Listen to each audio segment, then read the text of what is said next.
say this, but we did kind of see this coming. So what some of these bus companies are doing is dropping off migrants at different cities and towns in New Jersey, and migrants are getting off of those buses, getting on trains, and heading into New York City. From here, it's probably like a 5-7 minute ride from here to Penn Station in Manhattan. And now, New York City is suing those bus companies.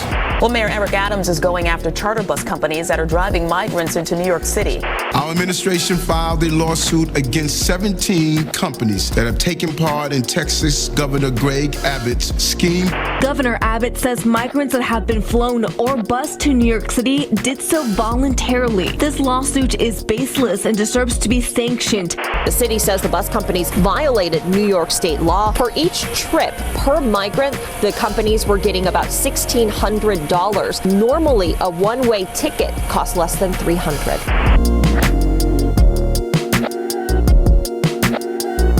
So New York City is now suing Texas bus companies for overwhelming the city with numbers of asylum seekers it never anticipated caring for. And this comes about a week after the mayor greatly restricted how often these same companies are allowed to drop people off right here at this bus terminal in the city. The companies in question are being sued for over $700 million, and the mayor has accused them of being complicit in a scheme devised by the Texas governor to shift the cost of care from Texas to New York City by bringing asylum seekers to the city. And the mayor is claiming these companies acted in bad faith and violated New York state law while bringing the city over 33,000 asylum seekers from the southern border. Had those asylum seekers not come to New York City, they would not be the city's responsibility to care for. And that's why the mayor says he's filed this lawsuit. The mayor's also accusing these companies of profiting millions of dollars because apparently each ticket from Texas to New York City is selling for $1,650, 5 times the amount of money for a normal bus ticket, which would mean these companies have made $54 million. The Adams administration is accusing the bus companies of carrying out Texas Governor Abbott's plan and moving migrants across the country. So far to date, the city has spent more than $3 billion on the migrant crisis, and Mayor Adams believes the company should foot part of that bill. Now, the city has spent an incredible amount of money on the asylum crisis thus far, and it's estimated to be costing $12 billion over the next 3 years. A cost the city is mandated to incur as New York's right to shelter rules guarantee a place to stay and care for anyone who asks. But $12 billion is money the city of New York just does not have and isn't likely to get from the federal government. And since the city doesn't have the money, they've decided to sue the companies who are operating these buses and making millions. Now, the mayor's proponents say that it's wrong for these companies to be profiting off the backs of asylum seekers, especially when this crisis is the fault of the Texas governor. But the governor of Texas has a different point of view, and he says that all 33,000 asylum seekers brought to the city by bus, he says they all came voluntarily and knew that New York City was the intended destination. And defenders of the governor's plans say that the statistics tell a different story. And they say that even though Texas has bused 33,000 asylum seekers to New York City, 160,000 total asylum seekers have come here, which means that 80% of the folks that have come to New York got here without the help of a bus from Texas. And they're claiming that there's something about New York City, likely its right to shelter rules, that make it a more attractive place to seek asylum than Texas. Or Boston, Hartford, Springfield, Worcester. The point is there are a lot of cities in America, but for some reason New York City is the #1 destination of those seeking asylum. And whatever reason that is, it's why people want to go from Texas to New York. It's not Texas's fault, that's what they say. But before we find out if New York City's lawsuit has a chance of being successful, it's important to understand that so many people are coming to New York City that the mayor wants to expand his executive order banning buses from operating outside of certain hours to not only include buses that drive into the city, but also trains and planes.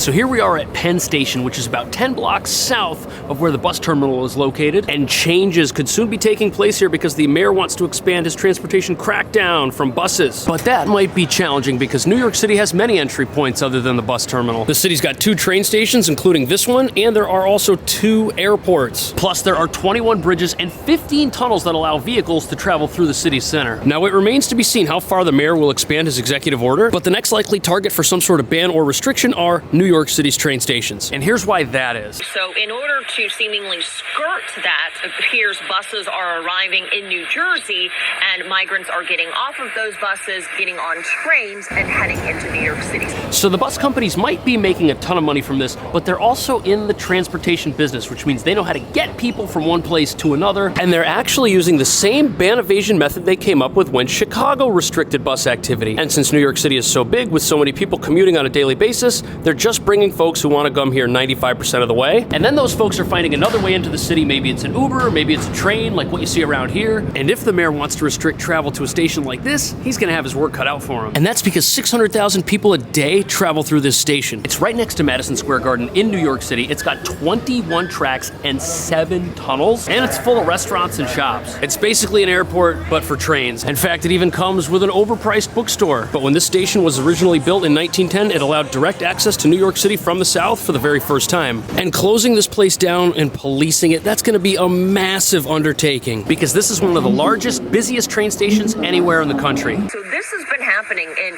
several locations throughout the state. At least 12 buses from Texas, one from Louisiana, have arrived at several train stations. So as you can see, there are several locations in New Jersey where one can get a train into this terminal, and they're all really close. And there's also direct access to many other major cities on the East Coast. These are a lot of potential different ways to get here. And what that means is that the mayor's new order blocking buses might have stopped bus activity, but travel is still happening. Not to mention, how do you even go about stopping new arrivals by train? Buying a ticket is incredibly easy. You can go anywhere you want, and you don't need ID to do it. Yes, you do have to enter passenger information, but anyone can do this. Just swipe a credit card, and there you go. Now, it is a requirement that if you're going to ride the train, you have identification, but there's no way to police ticket purchases based on who the purchaser might be, because anyone can buy a ticket for anyone else. But that's not the only reason stopping trains might be nearly impossible.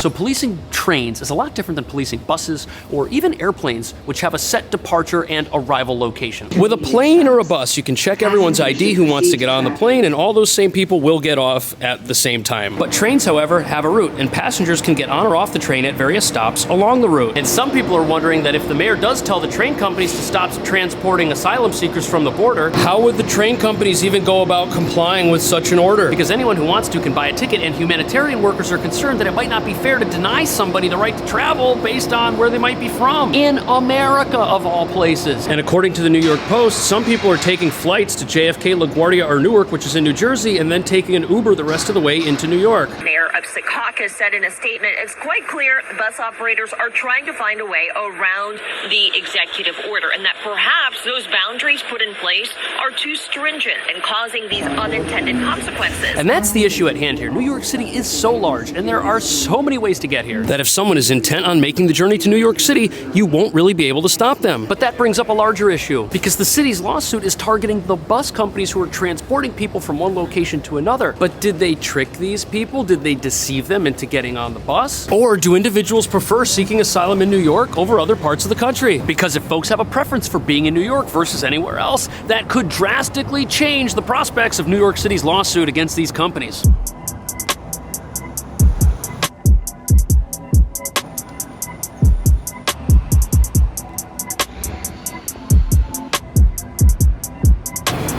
On the other side of that bus is the Roosevelt Hotel. It's almost 100 years old. It's a former luxury hotel, and it has over 1,000 rooms. It's also one of the city's emergency shelters for those seeking asylum. And this building, along with others like it, like the Row Hotel, are a much better accommodation than what a lot of cities and towns have to offer people seeking asylum. And Texas says that's the reason people want to come to New York. Because since New York City has a right to shelter, everyone who asks gets room and board on a temporary basis. Adults are allowed 30 days in a temporary shelter, and families have a 60-day limit before they need to reapply. But time limits weren't always in place, and since this crisis began, over 160,000 individuals have come to the city seeking asylum. Observers suggest that the reason New York City is a top destination is because of the large support network that's here. And one of the reasons New York's lawsuit against the bus companies might be difficult is because they claim they're just bringing passengers where those passengers want to go. Also, many folks have traveled for months to reach the United States, and having 30 to 60 days to kind of get your act together somewhere, even though that might not be ideal, it's a measure of stability many people haven't had access to in a long time. It's also enough time to meet with caseworkers and start the arduous process of filling out paperwork in order to apply for asylum and work permission. And unlike many other parts of the U.S., New York City is one of the few places asylum seekers can do all that while benefiting from New York's unique right-to-shelter rules. But according to CNN, New York's lawsuit against the bus companies also has something to do with the city's right-to-shelter rules. Because remember, the lawsuit alleges that the bus companies were part of a scheme devised by the Texas governor to defraud the city of New York,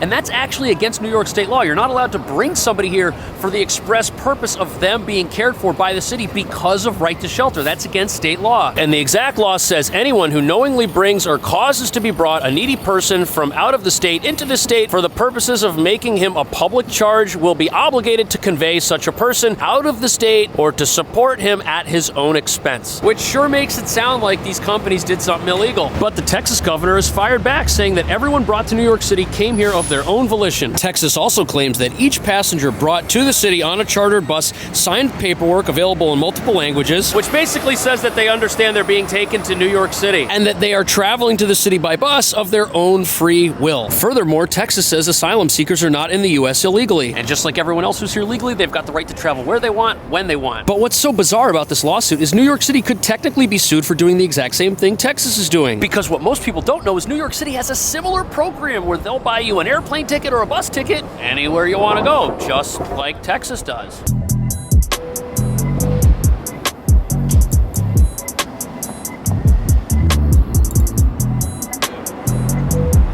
So believe it or not, New York City has a similar relocation program to exactly what Texas is doing, just not on the same scale. And remember how the accommodations here are temporary? Well, that might be part of the problem with New York City's lawsuit against these bus companies, because after people leave a shelter like the Roosevelt Hotel, they have to go to a re-ticketing facility in another part of town and stand in line to do one of two things. The first thing that they can do is they can wait in line until another shelter bed opens up and then they can be replaced. But the second thing they can do is they can accept a free plane ticket paid for by New York City to any location in the world, which is kind of like a free bus ticket paid by Texas to any destination. And when you consider that it costs New York City $400 a day to house somebody under right to shelter, it's no wonder they have a re-ticketing facility to help folks who've decided New York's no longer right for them to move to a place that might be better suited for their needs. And obviously it was the city's hope that more people would take advantage of the re-ticketing program because it's much cheaper to buy plane tickets than to supply rooms in an expensive hotel in Midtown. And many people say that New York City sending people from here to any location of their choosing is also shifting the cost of care to somewhere else from here, exactly like what the city is accusing Texas of doing. And what's crazy is this is all happening at a time when the city's mayor just went to Latin America to spread the word that New York City's not all it's cracked up to be, and that sustaining the same levels of accommodation found in this hotel might not be something that can happen forever. But people are still coming here. Why is that?